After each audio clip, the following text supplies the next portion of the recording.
Coaching centre Kotanandur. మీ పిల్లల బంగారు భవిష్యత్తుకు భరోసా ఇచ్చే ఏకైక సంస్థ మన ఏవిఎం కోచింగ్ సెంటర్ కోటనందూరు. అతి త్వరలో న్యూ బ్యాచ్లు TET plus DSC, AMCET, Polycet, APRJC, Sainik, Navodaya. AVM coaching centre Kotanandur. మీ పిల్లల భద్రత మీ చేతిలోనే. Road safety member doctor Bodapati Kantham. Kakinada జిల్లా తుడి నియోజకవర్గానికి చెందిన Srikanth speech therapy hearing institute welfare society ప్రతినిధి డాక్టర్ బోడపాటి కాంతం ఆధ్వర్యంలో కాకినాడ పట్టణంలోని కోరంగి ఘాటి ట్రాఫిక్ ఎక్కువగా ఉన్న చోట్ల వాహనదారులకు అవగాహన సదస్సులు నిర్వహించారు. ఈ కార్యక్రమంలో ఆమె మాట్లాడుతూ, బయటికి వచ్చే ముందు పిల్లలకు రోడ్డు భద్రతా నియమాల గురించి తెలపండి. వేసవి సెలవులు కావడంతో పిల్లలు ఎక్కువ మంది బయటకు వచ్చి ఆడడానికి ఇష్టపడతారు. అటువంటి సమయంలో తల్లిదండ్రులు వారికి తగిన సలహాలు సూచనలు చెప్పి బయటికి పంపాలి. బైక్ మీద వెళ్ళేటప్పుడు హెల్మెట్ తప్పనిసరిగా ధరించాలని, సెల్ ఫోన్ మాట్లాడుతూ వాహనం నడపరాదని, రోడ్డు భద్రతా నియమాలు పాటిస్తే చాలా వరకు ప్రమాదాలు నివారించవచ్చని తెలిపారు. ఈ కార్యక్రమంలో ఎన్జీఓ ప్రతినిధులు నాగశ్రీవల్లి, హిమాకాంత్, మోహన్, ధనరాజ్, భవానీ, సిరి హోమ్ కేర్ ప్రతినిధి సత్య, దళిత బహుజన మహిళా శక్తి సంఘం ప్రెసిడెంట్ మర్రి సుజాత, దళిత పరిరక్షణ జిల్లా అధ్యక్షులు మర్రి భీమరాజు, చుట్టుపక్కల గ్రామాల నుంచి వచ్చిన మహిళలు పెద్ద ఎత్తున పాల్గొన్నారు. నా పేరు బోడపాటి కాంతం అండి. Tuni Srikanth speech therapy institute for hearing and welfare association founder chairman. ఈ యొక్క పేరు చాలా పెద్దగా ఉందని ఎస్కేఎస్విటి అని పెట్టి క్రికెట్ ఆటలు ఆడించడం మొదలుపెట్టాడు మా బాబు. ఆనాటి నుండి ఈనాడు కూడా ఎస్కేఎస్విటి తరఫున జరుగుతుంది. అయితే మేడే రోజున మేము ఏం చేస్తాం, ఇదే కలెక్టర్ ఆఫీస్లో ఇక్కడే దానికి అనుబంధంగా శ్రీకాంత్ స్పీచ్ థెరపీ బదులు ఎస్కేఎస్విటి మదర్ తెరీసా మహిళా రాష్ట్ర సదస్సు అని హ్యాండ్ఓవర్ చేస్తాం.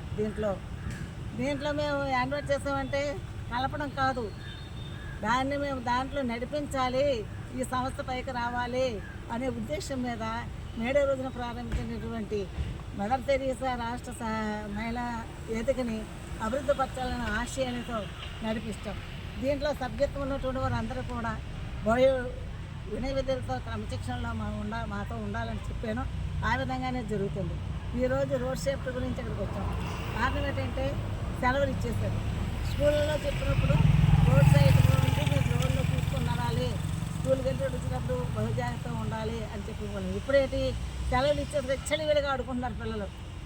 వాళ్ళు ఏం చేస్తున్నారు, రోడ్డు మీదకి వెళ్తున్నారా, ఎదురుకి వెళ్తున్నారా, సందులోకి వెళ్తున్నారా, బయటకు వస్తున్నారా అనేది ఆశ లేకుండా బోర్లు, క్రికెట్ బాళ్ళు పట్టుగా ఎగిరెగిరి గంతులు వేస్తున్నారు. తల్లిదండ్రులారా నా హెచ్చరిక, మీరు మీ పిల్లల్ని అందుబాటులో ఉంచుకోండి. ఈ సెలవుల్లో ఉత్సాహం ఉంటుంది.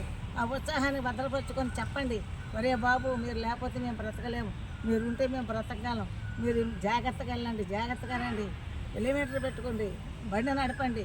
మహిళలు కూడా నడుపుతున్నారు, వాళ్ళు కూడా అలాగే నడపండి.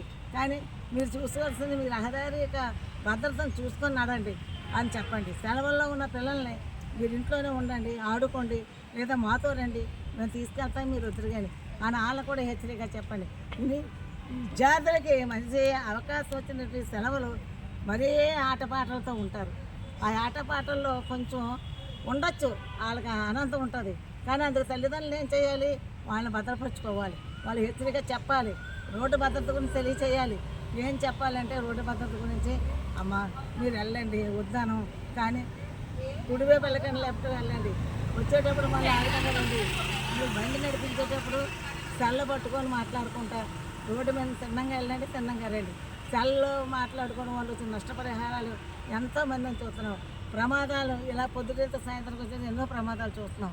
ఆ ప్రమాదాలన్నింటినీ చూస్తుంటుంటే భయం వేస్తుంది మాకు. మీరు బయటికి వెళ్తే భయం వేస్తుంది కనుక మీరు బయటికి వెళ్తేప్పుడు భద్రతను చూసుకొని వెళ్ళండి. సెలవులు కనుక పిల్లలారా మీరు మాతో ఉండండి. ఒకవేళ గదిలో ఆడుకోండి, లేదా గ్రౌండ్లో ఆడుకోండి, గ్రౌండ్లో నుంచి మళ్ళీ ఇంటికి రండి. వచ్చేటప్పుడు రోడ్డు మీద చూసుకోండి.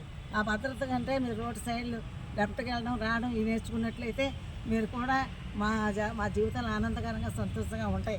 మేము ఆనందంగా ఉండాలంటే మీరు రోడ్డు భద్రతను అనుసరించాలి, ఆ రోడ్డు భద్రతను నడవాలి. అప్పుడే మా రోడ్డు భద్రత గురించి మేము తెలియజేసేటువంటి విధానం మాకు ఆనందంగా ఉంటుంది బాబు. ఎంతోమంది ప్రమాద పరిస్థితులకు వస్తున్నాయి. బస్సులు అయితేనే, కార్లు అయితేనే ఢీక్కుంటున్నాయి ఎక్కువ. ఇంకా ఏంటంటే ఒక పెద్ద కారు చిన్న కారు ఢీక్కుంది. ఆ పరిస్థితులు జరుగుతున్నాయి.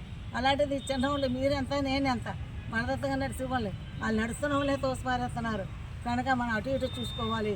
ఈ ప్రమాదాలు కాకుండా తుల్లో కూడా లారీ వచ్చి బండిని తోసేస్తే ఆవిడ స్పాట్లో అవుట్ అయిపోయాయి. ఇలాంటివి జరుగుతున్నాయి కనుక మనము రోడ్డు భద్రతను చూసుకోవాలి, జాగ్రత్తగా వెళ్ళాలి, రోడ్డు నుంచి జాగ్రత్తగా రావాలి అని చెప్పాలని పేరెంట్స్కి తల్లిదండ్రులు చెప్తూ ఈ అవకాశం నాకు ఇచ్చినటువంటి పత్రిక విలేకరికి కూడుకున్న వాళ్ళు నాతో ఉన్నట్టు వారు కూడా కృతజ్ఞత అభినందనలు చెల్లించుకుంటూ జై భీమ్.